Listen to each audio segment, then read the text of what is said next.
ప్రాముఖ్యమైనటువంటి time management అనేటువంటిది పాటించాలని అందరం కూడా మాట్లాడేటువంటి వాళ్ళము నిర్ణయించుకున్నాం.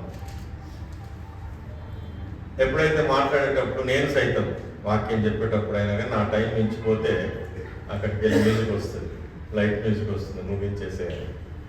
ఎందుకంటే టైం అనేటువంటిది ఉంటే సమయమును పాటించువారు ధన్యులు, వారు మరలా పిలువబడులు, లేక వారికి ఛాన్స్ ఇవ్వబడుతుంది. కాబట్టి టైం అనేటువంటిది చాలా ప్రాముఖ్యం. అదే మనం 6:30కే వస్తే మనకు 8:30, 9 వరకు చాలా టైం ఉంటుంది. 6:30కు రాకుండా 7:30కి వస్తే టైము ఇంత టైమా అనిపిస్తుంది. కాబట్టి 6:30కే రావడానికి ప్రయత్నం చేద్దాం. కొంతమంది ఊరికి వెళ్ళారు, వాళ్ళ హాలిడేస్ ఉన్నాయని పర్వాలేదు, ఉన్న నలుగురమైనప్పటికీ దేవుని సన్నిధిలో ఉండి ఆయనను స్తుతించి ఆరాధించేటువంటి భాగ్యము మనకు దేవుడు ఇచ్చినందుకే ప్రపదంగా దేవునికి స్తోత్రాలు చెల్లిస్తున్నాం. హల్లెలూయా, హల్లెలూయా.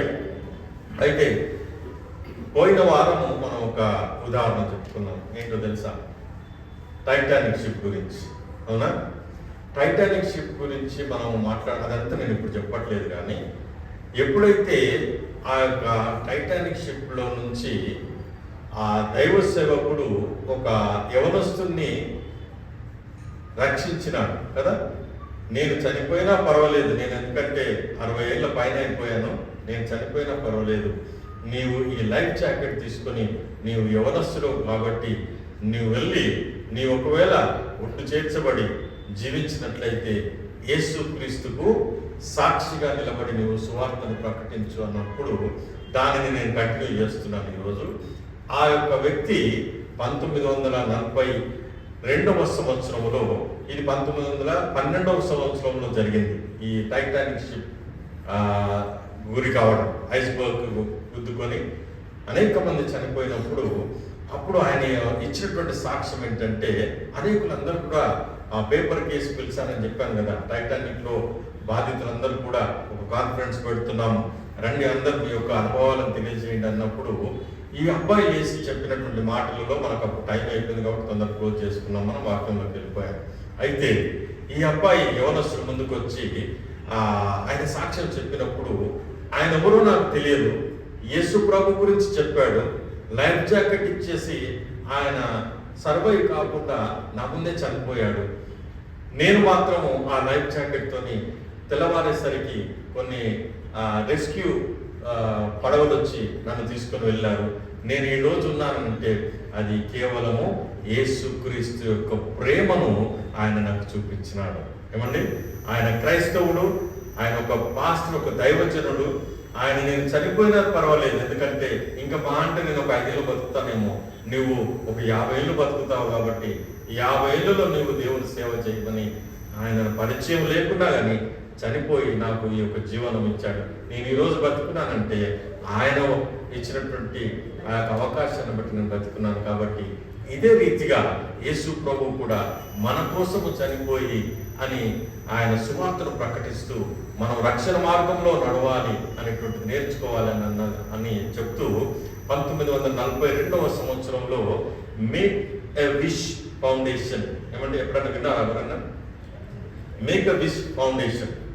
ఈ మేక్ ఎ విష్ ఫౌండేషన్ అనేటువంటి స్థాపించి వీళ్ళు ఏం చేస్తారంటే, ఈ ఫౌండేషన్స్ అందరూ కూడా ట్రస్ట్ కానీ లేక చారిటబుల్ ట్రస్ట్స్ లేక ఫౌండేషన్స్ ఏం చేస్తాయంటే, ఎవరైతే అనాథలుగా ఉంటారో లేక ఎవరికైతే వారు అనుకున్నది సాధించలేకపోతారో, ఎవరైతే కోరికలు కలిగి ఉంటారో వారి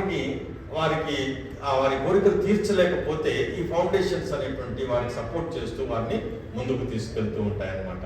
సో ఈ ట్రస్ట్ కానీ చారిటబుల్ ట్రస్ట్ కానీ ఫౌండేషన్స్ కానీ చేసేటువంటి ప్రక్రియలో ఈ రీతిగా మేక్ ఎ విష్ ఫౌండేషన్ అనేటువంటిది యుఎస్ఏలో స్థాపించబడి, అక్కడ చిన్నపిల్లలకు అనేకమైనటువంటి రోగాలు వస్తాయి. ఎటువంటి రోగాలు అంటే లుకేమియా, అంటే వారికి వాళ్ళు బతకరన్నమాట. డాక్టర్స్ డిక్లేర్ చేస్తారు వాళ్ళని, ఇంకా నువ్వు చనిపోతావు. ఎంత? 8 ఏళ్ళు, 10 ఏళ్ళు, 12 ఏళ్ళు.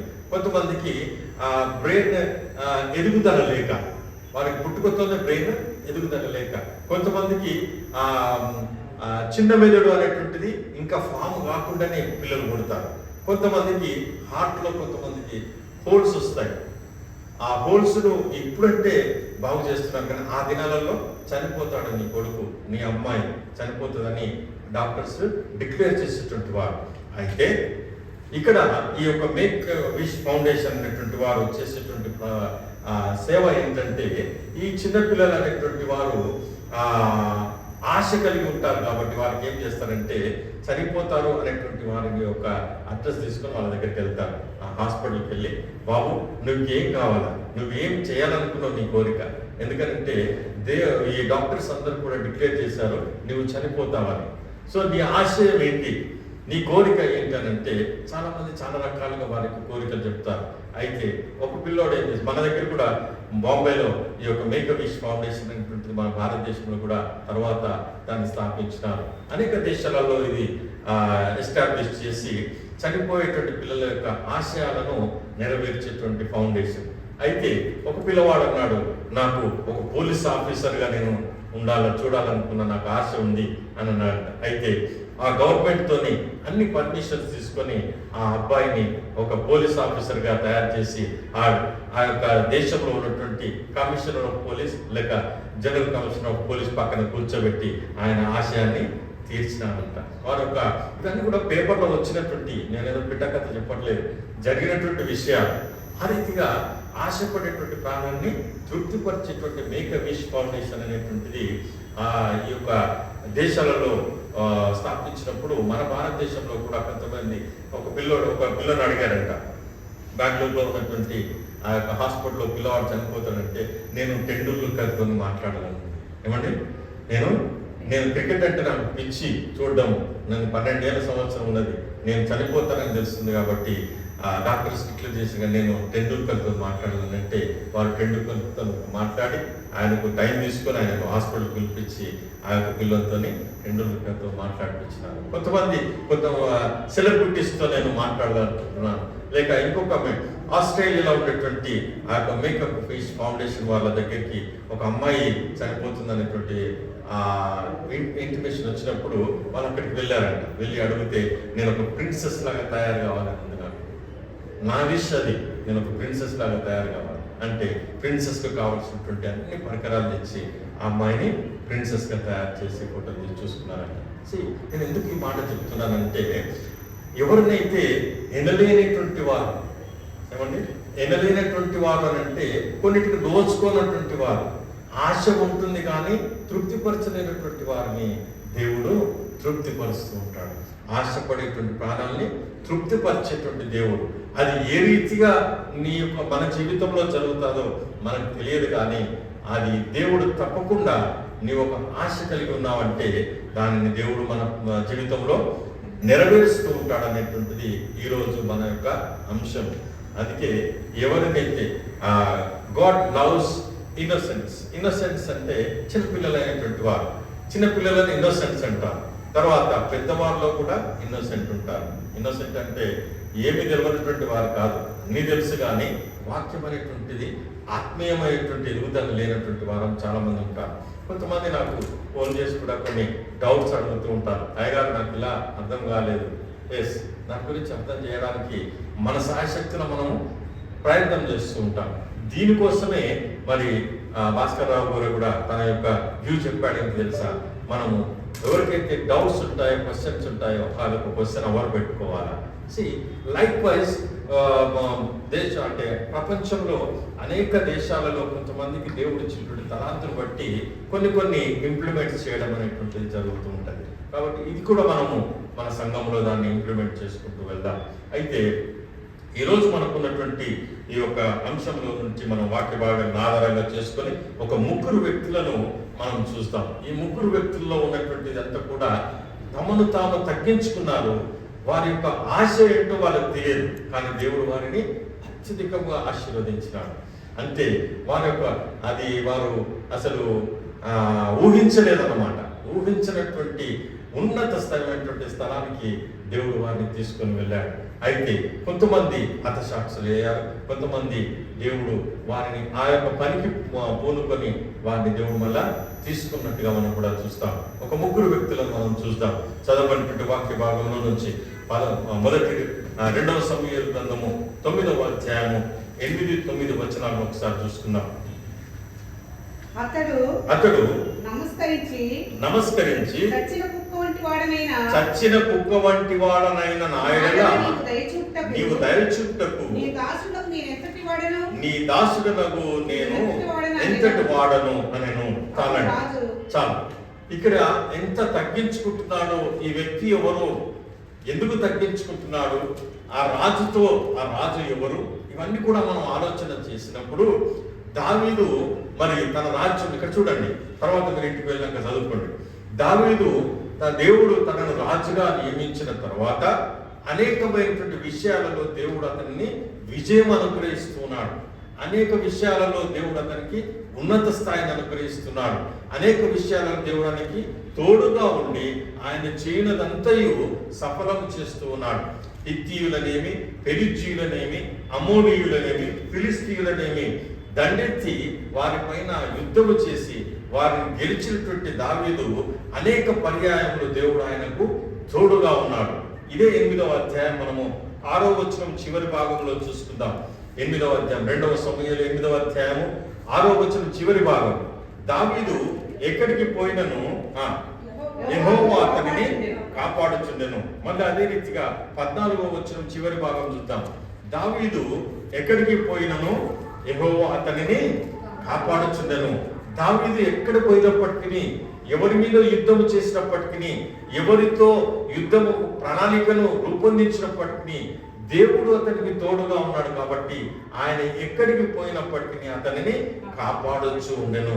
సౌలును చంపడానికి ముమ్మారు దావీదుకి ఆ యొక్క అవకాశం వచ్చినా కానీ దావీదు అతనిని చంపలేదు. నేను దుర్మార్గుడను, నీ అంతటి మంచివాడని నేను కాదని సౌలు ఒప్పుకొని దావీదును హెచ్చుగా దేవుని ఎదుట ఆరాధించినట్టుగా కూడా మనం చూస్తున్నాం. అయితే ఇక్కడ ఈ యొక్క దావీదు దేవుడు అతనికి తోడైండి కాపాడినందుకు దావీదుకు వచ్చినటువంటి ఆలోచన ఏంటంటే, దావీదును కాపాడినటువంటి ఈ యొక్క యోనాతాను చనిపోయాడు, సౌలు చనిపోయాడు. దావీదు మాత్రము ఫిలిస్తీన్ల మీదను మరి యొక్క అమోరీయుల మీద యుద్ధము చేసి గెలిచి వారి యొక్క దేశం అంతటిని కూడా ఆక్రమించుకున్న తర్వాత అప్పుడు దావీదుకు ఒక ఆలోచన వచ్చింది. ఏంటంటే, నీవు సౌలుతో దీవించబడ్డావు, యోనాతాను చేత నీవు రక్షణను తెలుసుకున్నావు, తప్పిదమును నువ్వు తెలుసుకొని పశ్చాత్తాపపడడానికి నీకు యోనాతాను ఒక మార్గాన్ని చూపించినాడు. నువ్వు సౌలుకును యోనాతానుకును పుట్టినటువంటి వారిలో ఎవరికైనా నీవు సహాయం చేయాలి, నేను సహాయం చేయాలి అని దావీదుకు ఒక ఆలోచన వచ్చినప్పుడు ఆయన కొంతమందిని పిలిచి, ఎవరైతే యోనాతాను కానీ సౌలు కుటుంబంలో ఎవరైనా విడవబడినటువంటి వారు ఉన్నారా, వారికి నేను ఒక సహాయం చేయాలి, వారిని నేను ఉన్నత స్థాయికి తీసుకొని రావాలా అని అనుకొని కొంతమందిని పిలిచి చెప్పినప్పుడు ఆయన యొక్క ఆ దావీదు దగ్గర ఉన్నటువంటి వారు వచ్చి, అయ్యా ఒక అతను ఉన్నాడు, ఏమంటాడు చూడండి ఇక్కడ యోనాతాను 9వ అధ్యాయం 1వ వచనం. యోనాతానును బట్టి నేను ఉపకారము చూపుటకు సౌలు కుటుంబంలో ఎవడైనా కలడా అని దావీదు అడిగెను. సౌలు కుటుంబమునకు సేవకుడును సీబా అను ఒకడుండగా వారు అతనిని దావీదు పిలువనంపించెను. సీబా అనేటువంటి వాడు సౌలు దగ్గర పనిచేసేటువంటి ఒక వ్యక్తి. అయ్యా ఒక సీబా అనేటువంటి వాడు ఉన్నాడు, వానికైతే తెలుస్తుంది సౌలు కుటుంబంలో కానీ యోనాతాను కుటుంబంలో కానీ నువ్వు ఉపకారం చేయాలనుకునేటువంటి వ్యక్తి ఉంటాడు అన్నప్పుడు సీబాను పిలిపించినాడు. సీబాను వచ్చిన తర్వాత దావీదు ఏమంటాడంటే, అయ్యా సీబా అనేటువంటి వ్యక్తి నువ్వేనా అంటే, ఆయన చిత్తం ప్రభువా నేనే అని ఆ రాజు దగ్గర ఒప్పుకున్నప్పుడు ఆ రాజు దావీదు ఏమంటాడంటే, సౌలు కుటుంబంలో ఎవరైనా ఉన్నారంటే ఆ సీబా అనేటువంటి వ్యక్తి ఏమంటాడంటే, యోనాతానుకు పుట్టినటువంటి ఒక కుమారుడు కుంటివాడై ఉన్నాడయ్యా అని అంటాడు. ఎవరు ఆ కుంటివాడు ఉన్నాడేమో ఆయన తర్వాత 8-9 అధ్యాయాలు చదువుకుంటే మీకు క్లియర్గా అర్థమవుతుంది. అయితే ఆ పుట్టినటువంటి వాడు ఎవరో తీసుకురండి అని అన్నప్పుడు ఆయన తీసుకుని వచ్చినప్పుడు ఆయన పేరు ఏంటంట, మెఫీబోషెతు. చూడండి ఇక్కడ 6వ వచనం. సౌలు కుమారుడైన యోనాతానును పుట్టిన మెఫీషోబోతు దావీదుకు వచ్చి సాగిలపడి నమస్కారం చేయగా దావీదు మెఫీబోషెతు అని అతన్ని పిలిచినప్పుడు అతడు చిత్తము నీ దాసుడని నేనున్నానను. అందుకు దావీదు నీవు భయపడవద్దు, నీ తండ్రి అయిన యోనాతాను నిమిత్తము నిజంగా నేను నీకు ఉపకారము చూపి నీ పితరుడైన సౌలు భూమి అంతయు నీకు మరలా ఇప్పింతును, మరియు నీవు సదాకాలము నా బల్ల యొద్దనే భోజనము చేయుదు అని సెలవియ్యగా. చూడండి, ఈ మెఫీషోబోతు అనేటువంటి వాడు ఎనలేనటువంటి వాడు, ఎక్కడో ఒక మూలన పడి కాళ్ళు కుంటు పెట్టుకొని నడవలేక ఉండేటువంటి వాడు. దావీదుకు ఆ యొక్క ఆలోచన వచ్చినందుకు సౌలు చేత యోనాతాను చేత నేను ఉపకారం పొందినానే, ఈ యొక్క ఫిలిస్తీయులు అమ్మోరీయుల యొక్క దేశాలను నేను స్వతంత్రించుకున్నాను, ఆయా ప్రాంతంలో ఉన్నటువంటి వారిని అందరినీ కూడా నేను హతము చేసి ఆ సామ్రాజ్యాన్ని నేను కైవసం చేసుకున్నాను. అయితే ఇంతటి అత్యధికమైన ఆశీర్వాదం దేవుడి నుంచి నాకు వచ్చినప్పుడు యోనాతాను కుటుంబంలో సౌలు కుటుంబంలో ఎవరైనా ఉన్నారా అని విచారణ చేసి ఈ సీబా ద్వారా మెఫీషోబోతు అనేటువంటి వ్యక్తి ఉన్నాడని తెలుసుకుని ఆయన పిలిపించి ఆయన ఏమంటాడు తెలుసా, నీవు నా బల్ల యొద్దనే భోజనం చేయదు అని సెలవీయగా అతడు ఇప్పుడు చదువుకున్నాను, నమస్కరించి చచ్చిన కుక్క వంటి వాడనైన నాయుడుల నీవు దయచూపుటకు నీ దాసుడన్నావు నేనెంత అసలు నన్ను పిలిపించి నన్ను నీ యొద్ద నీ యొక్క బల్ల యొద్ద కూర్చొని నీతో పాటు ఈ రాజకుమారులకు ఉన్నటువంటి సౌలతులన్నీ కూడా లేక ఆ యొక్క అధికారం అంతా కూడా నీకు ఇచ్చి నీ పక్కన కూర్చోబెట్టుకోవడానికి నేను ఎంతటి వాడను అని అంటాడు. తర్వాత మనం ఇంకా కిందికి చదువుకుంటే చూడండి, అప్పుడు రాజు సౌలు సేవకుడైన సీబాను పిలువనంపించి సౌలుకును అతని కుటుంబములకు కలిగిన సొంతంతటిని నీ యజమాను కుమారుడికి నేను ఇప్పించి ఉన్నాను. ఈ సీబా ఇక్కడ వినయ్య, సీబా నీ యజమానుడైనటువంటి యోనాతాను లేక సౌలు వారి యొక్క కుటుంబంలో ఉన్నటువంటి భూమిని అంతటిని కూడా ఈ మెఫీషోబోతు పేరు పైన నేను చేస్తున్నాను. దానంతటిని కూడా సేద్యము చేసి పంటలు పండించి ఈ మెఫీషోబోతు పేరు పైనని ఆయనకు సామ్రాజ్యం అంతా ఆ యొక్క మా ధనాగారం అంతా కూడా సమకూర్చుమని సీబాకు చెప్పినాడు. సీబాకు కూడా దరిదాపు 1 డజన్ పిలుపుతారంట. ఇంకా కింది చదువుకుంటే మీకు అన్ని తెలుస్తుంది. ఆ అందరిని కూడా నీవు పోషించి లేక ఈ మెఫీషోబోతుకున్నటువంటి ఆస్తి అంతటిని కూడా అతని పేరు మీద చేయాలి, దాన్ని సాగు చేసి పంట పండించి ఆయనకు ఆస్తిని కూడబెట్టు అని సీబాకు దావీదు చెప్పినట్టుగా మనం చూస్తున్నాం. 10వ వచనం చివరి భాగంలో చూసుకుందాం. కుమారుడు నీ యజమానుని కుమారుడైన మెఫీషోబోతు ఎల్లప్పుడూ నా బల్ల యొద్దనే భోజనం చేయమని సెలవించెను. ఈ సీబాకు 15 మంది కుమారులను 20 మంది దాసులు ఉండిరి. నా ఏలిన వాడకు రాజు తన దాసునికి ఇచ్చిన ఆజ్ఞ అంతటి చొప్పున నీ దాసుడనైన నేను చేసేదనని సీబా రాజుతో చెప్పాను. కాగా మెఫీషోబోతు రాజకుమారులో ఒకడైనట్టుగా రాజు బల్ల యొద్దనే ఇక్కడి నుంచి ఎక్కడికి వచ్చాడంట. చూడండి, చచ్చిన కుక్క వంటి వాడను ఎంత తగ్గించుకున్నాడు చూడండి రాజు ఎదుట. ఎస్, అఫ్ కోర్స్ అతనికి ఎటువంటి అంతస్తు లేదు, ఎక్కడో మూలలో పడి ఉన్నాడు. కానీ ఆయన సౌలుకు మనవడు, యోనాతానుకు కుమారుడు, 2 కాళ్ళు నడవడానికి లేదు. అయినా కానీ అది వెతికి ఎనలేనటువంటి వాడిని వెతికి దేవుడు దావీదు చేత మెఫీషోబోతును పైకి తీసుకుని వచ్చి రాజు పక్కన కూర్చొని తన బల్ల మీద తినే భోజనం చేసేటువంటి ఆ యొక్క అంతస్తును దేవుడు మెఫీషోబోతుకి ఇచ్చినాడు. మెఫీషోబోతు అనేటువంటి వాడు మనలో ఎంతమందికి తెలుసో నాకు తెలియదు, కానీ ఈ మెఫీషోబోతు పట్ల దేవుడు చేసినటువంటి గొప్ప కార్యం ఏంటంటే తను తాను తగ్గించుకొని ఉన్నాడు. చచ్చినటువంటి కుక్క వంటి వాడిని ఎక్కడో మూలన పడి ఉన్నటువంటి వాడను నన్ను నువ్వు పిలిచి ఇంతగా నువ్వు నన్ను ఆశీర్వదిస్తావా అని దావీదుకు ఎంతో రుణపడి ఉన్నట్టుగా మనం చూస్తున్నాం. కాబట్టి మన నిజ జీవితంలో కూడా మనం ఏంటో మనకు తెలియదు. నేను ఎక్కడనో పడి ఉన్నాను, అసలు నాకు ఈ యొక్క ఉద్యోగం వస్తుందా అనుకున్నాను, నాకు వివాహం అవుతుందా అనుకున్నాను, నేను ఇల్లు గడపదా అనుకున్నాను. దేవుడు అన్ని కూడా మనకు అనుగ్రహించినప్పుడు దేవుడి యొక్క సువార్తను లేక దేవుడి యొక్క మందిరమును మనం మర్చి ఉండేటువంటి ఆ యొక్క పరిస్థితులు ఈ లోక సంబంధమైనటువంటి సాతాను మనకు కలుగజేస్తుంటారు. కానీ వాటన్నిటిని పక్కన పెట్టి దేవుని యొక్క మందిరమునకు వచ్చి దేవుని స్తుతించుట, దేవుని ఆరాధించుట, దావీదు పక్కన కూర్చొని భోజనపు బల్ల పైన ఉండి తింటున్నాడంటే దేవుని యొక్క సన్నిధిలో మనం ఉండి ఆయన యొక్క భోజనం పానము చేసేటువంటి వాక్యం దేవుడు మనకు అనుగ్రహిస్తూ ఉంటాడు. రెండవది చూసుకుందాం, అపోస్తలుల కార్యములు 10వ అధ్యాయము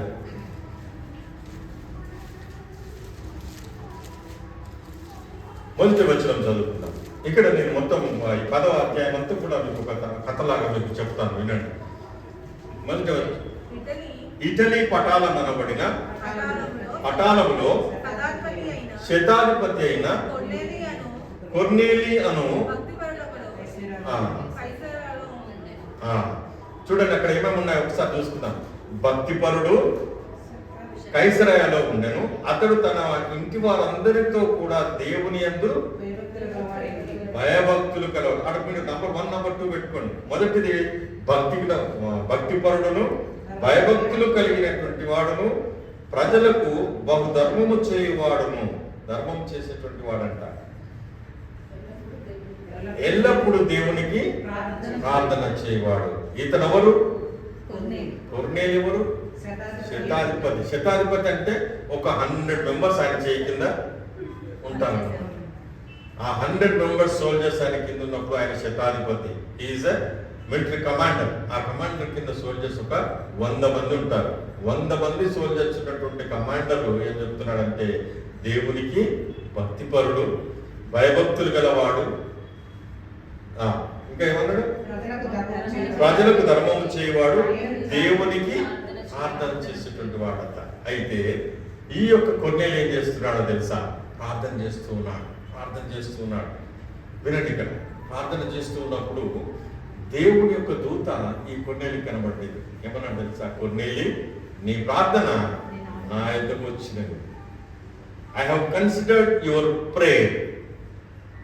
Your prayer request has been approved. నీవు ప్రజలకు ధర్మము చేసేటువంటి వాడివి, భయభక్తులు కలిగినటువంటి వాడివి, దేవుని యందు నీవు భయము కలిగినటువంటి వ్యక్తివి. నీ ధర్మకార్యాలన్నీ కూడా నేను చూస్తున్నాను. నీ ప్రార్థన ఏంటిదో అది నా వరకు వచ్చి ఉన్నది. ఏం ప్రార్థన చేసినా అక్కడ రాయలే, కానీ అక్కడ చెప్పినటువంటి విషయం ఏంటో తెలుసా? ఆయన ప్రార్థన చేసింది ఏంటో మనం గమనించాలి. మీరు తర్వాత అధ్యాయం అంతా చదివితే కూడా ఆయన ఎందుకు ప్రార్థన చేసిందో మీకు తెలియదు. కానీ మనం అక్కడ నేర్చుకోవాల్సింది ఏంటంటే ఆ యొక్క ప్రాంతంలో కైసరయాలో సువార్త ప్రకటించాలి అనేటువంటి తపన ఈ యొక్క కొర్నేలికి కలిగింది. కాబట్టి ఆయన ప్రార్థన చేస్తున్నాడు. ప్రార్థన చేసి ఆయన చేయాల్సిందంతా కూడా సువార్త ఆయనకు రాదు. ఆయన చేయాల్సింది ప్రజలకు మేలు చేస్తూ ధర్మం చేస్తూ ఉండేటువంటి వాడు. కానీ ఆయన హృదయంలో ఏముంది తెలుసా? ఈ కైసరయ ప్రాంతం అంతట్లో కూడా సువార్త ప్రకటింపబడాలి, దేవుని యొక్క సన్నిధి ఇక్కడ రావాలి, లేక ఇక్కడ ఉన్నటువంటి కొన్ని సూచక క్రియలు లేక అద్భుత కార్యాలు చేసి అనేకులను దేవుని సన్నిధి నడిపించాలి అనేటువంటి ప్రార్థన ఆయనకు ఉన్నది. కాబట్టి నీ ప్రార్థన నా ఎదుగు చేరి ఉన్నది. అయితే నీవు చేయవలసింది ఏంటంటే నీవు ఇక్కడ చూడండి, ఇప్పుడు నీవు ఒప్పేకు మనుషులను పంపి పేతురు అను మారుపేరు గల పిలిపించుము. చూడండి, ఇక్కడ చూస్తుందా? నీవు యొప్పేకు మనుషులను పంపి, నీ దగ్గర ఒక 100 మంది ఉన్నారు కదా, ఆ 100 మందిలో కొంతమందిని, ఒక 2 మనుషులు 3 మనుషులను నీవు ఒప్పేకు పంపించు. అక్కడ పేతురు అను మారు పేరు కలిగినటువంటి సీమోను అతన్ని నువ్వు పిలిపించు అన్నప్పుడు ఈ యొక్క కొర్నేలి ఆయన ఒక 2-3 పిలిచి, అయ్యా మీరు ఫలానా దగ్గరికి వెళ్ళండి, ఫలానా దగ్గరికి వెళ్ళి పేతురు ఎవరు అని అడగండి, వారు చెప్తారు, ఆయన తీసుకొని రండి అంటాడు. అయితే ఇక్కడ ఈ యొక్క పేతురు కూడా ఏం చేస్తున్నాడు తెలుసా? ఆయన ఆ యొక్క పట్టణంలో ఉన్నప్పుడు, అక్కడెక్కడ యొప్పేలో ఉన్నప్పుడు ఆయన ప్రార్థన చేస్తున్నాడు. పేతురు ప్రార్థన చేసేటప్పుడు ఆ ప్రార్థన ఏం కనబడ్డది తెలుసా? మిద్ద మీదకి ఎక్కి ప్రార్థన చేస్తున్నాడు. ప్రార్థన చేసినప్పుడు ఆకాశం నుండి ఒక దుప్పటి లాంటిది, ఒక పల్లెం లాగా అంటాడు అక్కడ ఒకటి, ఆ దుప్పటి 4 చెంగులు పట్టుకొని కిందికి దింపబడుట నేను చూచి తిని దాంట్లో అనేకమైనటువంటి పక్షులను పశువులను పురుగులను ఉన్నాయి. ఏంటి ప్రభు అని చూసి నేను ఆలోచన చేసి ఆ యొక్క రాత్రి నేను ప్రార్థనలో చూస్తున్నాను, కానీ నీవు అది స్వీకరించు అన్నప్పుడు నేను స్వీకరించలేదు ప్రభువా. నేను అపవిత్రమైనటువంటి వాటిని నేను ముట్టను, అపవిత్రమైనటువంటి నువ్వు కొన్ని చెప్పావు కాబట్టి నేను ముట్టను అని అన్నాడు. అంటే అది ఆలస్యం అవుతా ఉంటే ఆ యొక్క దుప్పటి పైకి ఎత్తబడినట్టుగా కూడా పేతురుకు కనబడింది. అయితే ఇది కనబడ్డప్పుడు తిరిగి మళ్ళీ పేతురుతో దేవుని యొక్క దూత ఏం కనిపించిందంటే, నీవు ఈ యొక్క మిద్దె నుండి కిందికి దిగి వెళ్ళము, నీకు ఒక 3 మనుషులు అక్కడ నీ కోసం వెయిట్ చేస్తున్నారు అని అంటాడు. ఇదంతా కూడా దేవుని యొక్క దైవ కార్యం జరిగినప్పుడు ఆయన కిందికి వస్తాడు. కిందికి వచ్చినప్పుడు అయ్యలాగా మీరు ఎవరు అని అన్నప్పుడు మేము ఫలానా కొర్నేలి యొద్ద నుంచి వచ్చినాము. ఇక్కడ చూడండి 22వ వచనం చదవండి. అందుకు వారు నీతిమంతుడును, ఇక్కడ చూడండి మళ్ళీ ఉన్నాయి ఆయనకు అక్కడ 4 వచ్చినాయి బిరుదులు, ఇది 5వది. కొర్నేలి నీతిమంతుడును, దేవునికి భయపడవాడును, యూదా జనులందరి వలన మంచి పేరు పొందినవాడైనటువంటి శతాధిపతి కొర్నేలి ఉన్నాడు. అతడు నిన్ను తన ఇంటికి పిలువనంపించి చెప్పు మాటలు వినవలనని పరిశుద్ధ దూత వలన బోధింపబడినని చెప్పిరి. అప్పుడు అతడు వారిని లోపలికి పిలిచి ఆతిథ్యం ఇచ్చాడు. చూడండి, ఈ పేతురు దగ్గరకు వచ్చి వాళ్ళు మాట్లాడినప్పుడు కొర్నేలి ఒక 3 పంపించాడు. అయ్యా మీరు ఎవరయ్యా అంటే మేము ఫలానా శతాధిపతి అయినటువంటి కొర్నేలి భక్తిపరుడును నీతిమంతుడును, మరి ఆయన అనేకుల చేత మంచి పేరు గలవాడు, దేవునికి భయపడేటువంటి వాడు మా యొద్ద ఉన్నాడు, ఆయన మీ దగ్గరకు పంపించినాడు, మిమ్మల్ని ఆయన దగ్గరికి కైసరయ్యకు తీసుకుని రమ్మన్నాడు అన్నప్పుడు దేవుడి చేత ప్రేరేపించబడినటువంటి పేతురు కూడా సమ్మతించి వారిని ఇంటిలోని పిలిపించి వారికి ఆతిథ్యం ఇచ్చినాడు. ఆతిథ్యం ఇచ్చిన తర్వాత మరునాడు అతడు లేచి వారితో కూడా బయలుదేరి ఒప్పేవారైనా కొందరు సహోదరులు వారితో కూడా వెళ్ళింది. పేతురు వెనుక కొంతమందిని తీసుకొని కొర్నేలి పంపించినటువంటి ఆ 3 కూడా కలిసి ఆ యొక్క కైసరయ్యకు వెళ్ళినట్టుగా మనకు మరునాడు వారు కైసరయ్యలో ప్రవేశించి అప్పుడు కొర్నేలి తన బంధువులను ముఖ్య స్నేహితులను పిలిపించి వారి కొరకు అని పెట్టుకొచ్చిందను. ఈ యొక్క కొర్నేలి ఏం చేసిందంటే పేతురు వస్తున్నాడు కాబట్టి మనందరం కూడా పేతురుని ఎదుర్కోవాలి. దేవుడు నాకు దర్శనం కలిగించి యొప్పేకు మనుషులను పంపించి అక్కడ ఉన్నటువంటి సీమోను అనేటువంటి పేతురును నీ ఎదురు పిలిపించుకో, ఎందుకనంటే నీ ప్రార్థన నేను విన్నాను. నీ ప్రార్థన ఏంటంటే ఈ కైసరయ్యలో సువార్త ప్రకటించబడాలనేటువంటిది అక్కడ రాయబడలేదు, కానీ ఆయన యొక్క అంతరాత్మ చెప్పినటువంటి మాట.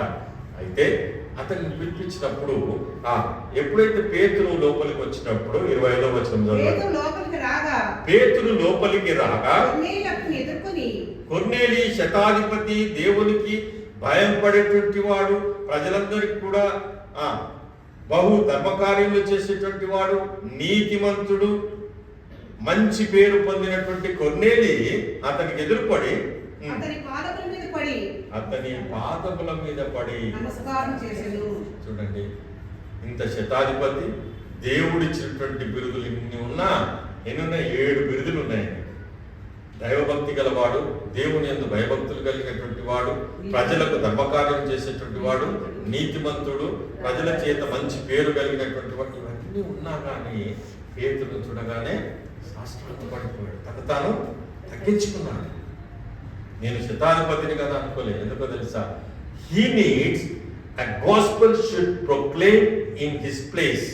కైసరయ, ఆ కైసరయలో సువార్తను ప్రకటించాలి. ప్రభువా, నేను శతాధిపతిగా నువ్వు నాకు అధికారం ఇచ్చినావు, దావీదుకు నేను రాజులుగా నన్ను చేసినావు, దావీదు అనేక ప్రాంతాలను నేను చెరపట్టి ఆ యొక్క ఫిలిస్తీన్లను, అమ్మోనీయులను చంపి అనేక మందిని 30,000 మందిని 60,000 మందిని చంపేసి నేను ఆ దేశమంతా కూడా కైవసం చేసుకొని నేను ఒక రాజుగా కూర్చున్నా అని అనుకోలేదు. కానీ ఎవరికో ఒకరికి ఉపకారం చేయాలనుకున్నాడు. మెఫీషోబోతును తీసుకొని వచ్చి తనతో పాటు కూర్చోబెట్టుకున్నటువంటి దావీదు ఇక్కడ ఈ శతాధిపతి అయినటువంటి కొర్నేలికి ఉన్నటువంటి క్వాలిటీస్ ఎన్ని ఉన్నా, క్వాలిఫికేషన్స్ ఎన్ని ఉన్నా అన్నిటిని కూడా పక్కన పెట్టి దైవజనుడైనటువంటి పేతురు యొక్క పాదముల వద్ద పాదముల మీద పడి నమస్కారము పడి పాదముల మీద పడి నమస్కారము చేస్తాం.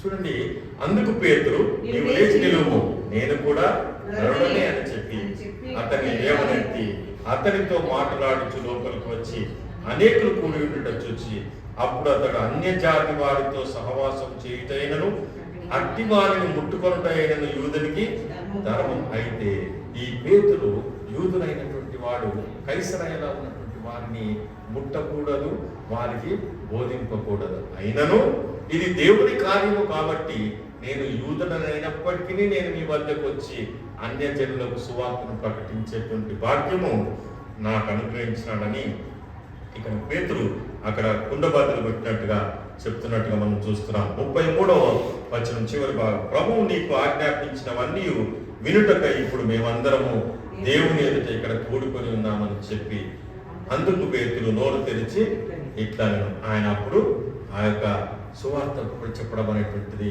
ప్రారంభించినట్టుగా మనం చూస్తున్నాం. యేసుక్రీస్తు అందరికీ ప్రభువు, ఆయన ద్వారా దేవుడు సమాధానకరమైన సువార్తను ప్రకటించి ఇశ్రాయేలీయులకు పంపిన వర్తమానము మీరెరుగుదురు అని ఈ యొక్క ఆ ప్రాంతం అంతా కూడా చెప్పినప్పుడు ఇంకా కొన్ని రోజులు ఉన్నాయి ఆ పేతురు మా దగ్గర, ఇంకా కొన్ని రోజులు అని ఆ సువార్తను ప్రకటించినట్టుగా మనం చూస్తున్నాం. ఎందుకు పనికిరాను అనేటువంటి వారిని దేవుడు సైతము లేవనెత్తుతాడు. He will keep you. అంటే నువ్వు ఎప్పుడైతే ఆలోచన లేదు, నీకు ఒక డిజైర్ లేదు, కానీ దేవుడు నిన్ను అత్యధికంగా ఆశీర్వదించి ఉన్నత స్థానంలో, ఇప్పుడు మనం పాడుతున్నాం, ఎక్కలేనంత కొండపైకి మనల్ని ఎక్కిస్తూ ఉంటాడు. దావీదు అందుకే అంటాడు, అయ్యా నేను ఎక్కలేనంత కొండపైకి నన్ను ఎక్కించు. 62వ కీర్తనలో ఉంటుంది. సో ఆ రీతిగా ఎక్కలేను కానీ నీవు ఎక్కించు.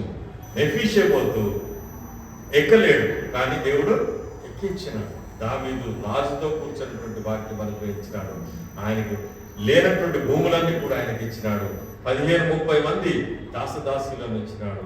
ఆ యొక్క సేవాతో కలిసి దేవుడు ఆ యొక్క మెఫీషేబోతును ఆశీర్వదించినట్టుగా ఇక్కడ ఈ యొక్క కొర్నేలి ద్వారా కైసరయాలో అంతా కూడా సువార్త ప్రకటింపబడినదని మనం చూస్తున్నాం. 3వ వ్యక్తి గురించి మనం చూద్దాం. మార్కు సువార్త 1వ అధ్యాయం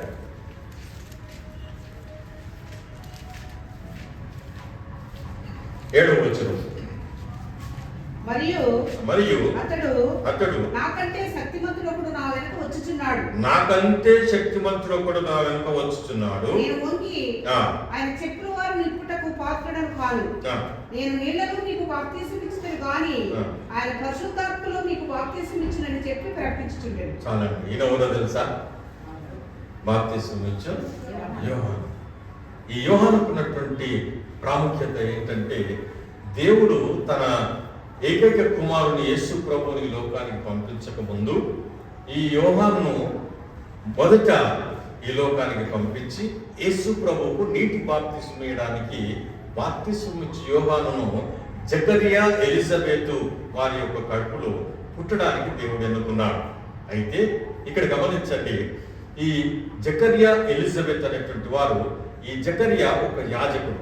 ఈయన యాజక ధర్మము ధరిస్తూ ఆ యొక్క పని చేస్తూ దేవాలయంలో ఆయన వంతు వచ్చినప్పుడు ఆ దేవాలయంలో యాజక ధర్మము నిర్వర్తించి ఆయన పని అయిపోయిన తర్వాత ఆయన ఊరికి వెళ్ళినట్టుగా మనం చూస్తాం. ఈ లూకాసు తర్వాత మీరు చదువుకోండి 21వ వచనం నుంచి. ఆయన యాజక ధర్మం చేసి తన ఊరికి వెళ్ళిన తర్వాత జకర్యాతో దేవుడు మాట్లాడుతున్నాడు. దూత వచ్చి జకర్యాతో మాట్లాడుతుంది. తరువాత ఎలిజబెత్తో మాట్లాడుతుంది.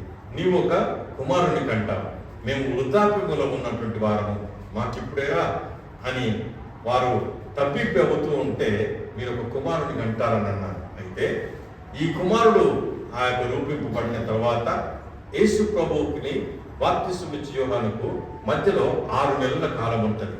అయితే ఈ 6 నెలల కాలం తర్వాత మరియను దేవుడు దర్శిస్తాడు. దర్శించి ఆ యొక్క గబ్రియేలు దూత ద్వారా దయాప్రాప్తురాల నీకు శుభము, నీవు గర్భము ధరించి ఉన్నావు, నీవు ఒక శిశువును కంటావు, ఆయనకు యేసు అని పేరు పెడతావు అన్నప్పుడు ఈ యొక్క అది యోసేపుకు మరియమ్మకు జరిగినటువంటి సంగతి పక్కన పెడితే, అంటే ఎలా రహస్యంగా నేను వదలాలనుకున్నాను అవన్నీ పక్కన పెడితే, యోసేపు గురించి మరియమ్మ గురించి మనం ఆలోచన చేస్తే, మరియమ్మకు గర్భం వచ్చిందని తన తల్లికి తెలిసినప్పుడు తల్లి తృణీకరించింది. అక్కడ ఉన్నటువంటి వారందరూ కూడా ఎవరు దగ్గరికి తీయరు. ఎందుకో తెలుసా? అక్కడ ఉన్నటువంటి ఆచారం ఏంటంటే, ఎవరైనా ఆ యొక్క వివాహము కానిదే ఆ యొక్క ఎవరికైతే గర్భం ధరించినారని అంటే అది పాపం. అటువంటి వ్యక్తిని సమాజ మందిరంలోకి తీసుకొని వెళ్ళి తీర్పు తీర్చిన తర్వాత రాళ్లతో కొట్టి చంపాలి. సో ఆమె రాళ్లతో కొట్టబడి చంపబడకుండా ఉండాలంటే యోసేపు రహస్యముగా బయట చెప్పలే. అందుకే దేవదూత యోసేపుతో మాట్లాడింది, మరియమ్మతో మాట్లాడింది. అప్పుడు యోసేపు ఆమెను దగ్గర తీసుకొని యేసు ప్రభు పుట్టేంత వరకు కూడా కాచుకొని ఉన్నాడు. ఇది పక్కన పెడితే, ఈ యొక్క మరియమ్మ గర్భం ధరించినప్పుడు మొట్టమొదటిగా ఎక్కడికి వెళ్ళింది? ఎలిజబెత్ దగ్గరికి వెళ్ళింది. చూడండి, ఎలిజబెత్ ఒక యాజకుని భార్య, అంటే ఒక పాస్టర్ కదా. జకర్యా ఒక యాజకుడు, పాస్టర్. ఈ యొక్క ఎలిజబెత్ పాస్టర్ అమ్మ.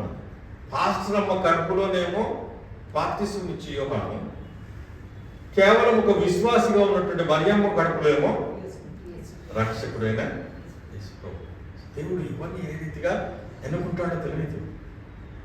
మెఫీషేబోతు ఇక్కడలో మూలకు పడి ఉన్నాను, ఏమంటాడు? చచ్చిన కుక్క వంటి వాడను, నన్ను ఇంతటి స్థాయికి తీసుకుని వచ్చాను. కొన్నిటిగా అధికారం ఉన్నది, 100 మంది ఆయన చేయి కింద ఉంటారు, అయినను సువార్త ప్రకటించాలని తగ్గించుకున్నాడు. పేతురును చూడగానే పాదముల మీద పడి నమస్కారం చేసి, పాదముల మీద పడి నమస్కారం అంటే సాష్టాంగపడి నమస్కారం చేసినాడు. కైసరయ అంతటిలో కూడా సువార్త ప్రకటించాడు. ఈ యేసు ప్రభు కూడా ఒక విశ్వాసి, దేవుడి దృష్టిలో ఎన్నుకొనబడినటువంటి విశ్వాసి అయినటువంటి మరియమ్మకు దేవుడు ఆ యొక్క దూత ద్వారా యేసు ప్రభువును తన గర్భంలో పుట్టించినట్టుగా మనం చూస్తున్నాం. అయితే ఈ బాప్తిసం ఇచ్చి యోహాను చేయవలసినటువంటి పని ఏంటంటే, ఆయన అడవిలో ఒంటె రోమముల చేత తన దేహమును కప్పుకొని, ఆయన ఆహారము చికెన్ బిర్యానీ, మటన్ బిర్యానీ తింటుకుంటూ,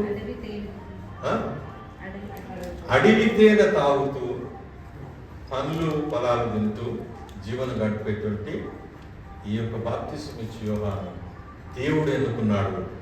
దేవుడు ఎన్నుకున్న తర్వాత తన చావు కూడా రాయబడింది. ఏ రీతిగా అంటే హతసాక్షి కాగలిగింది.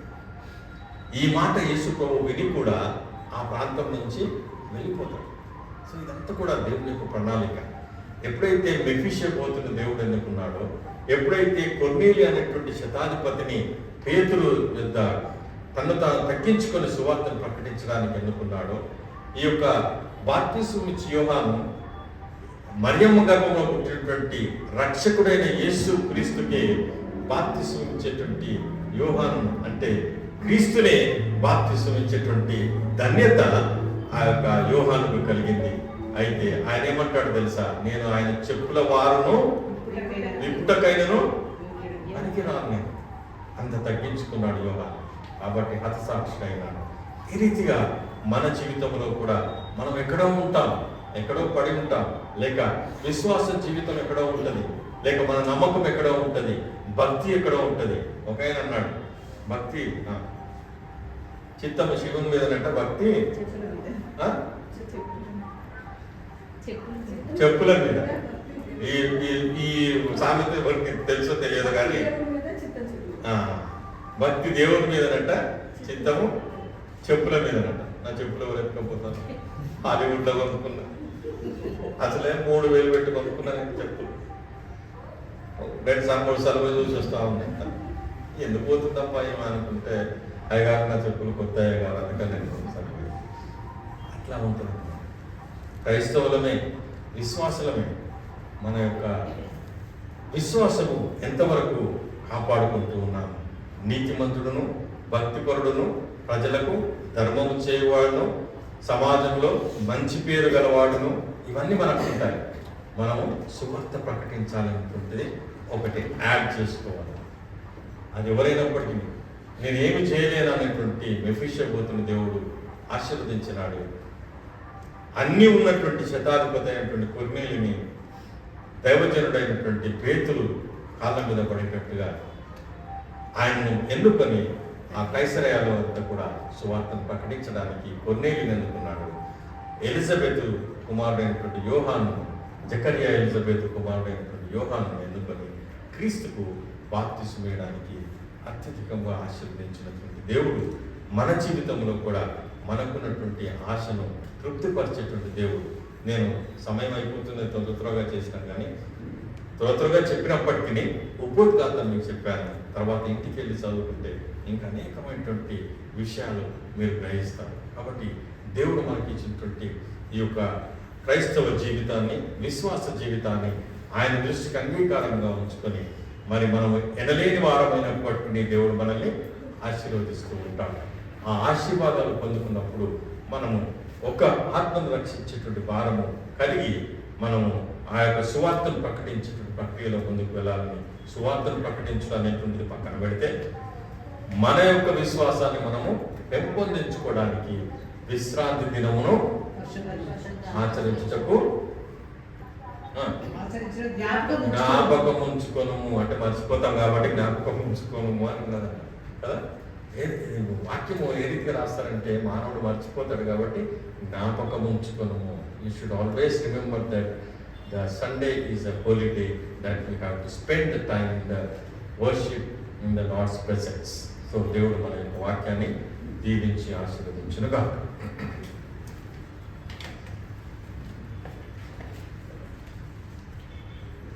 Thank you. నా మ్యూజిక్ కాకముందే నేను క్లోజ్ చేశాను. మ్యూజిక్ కూడా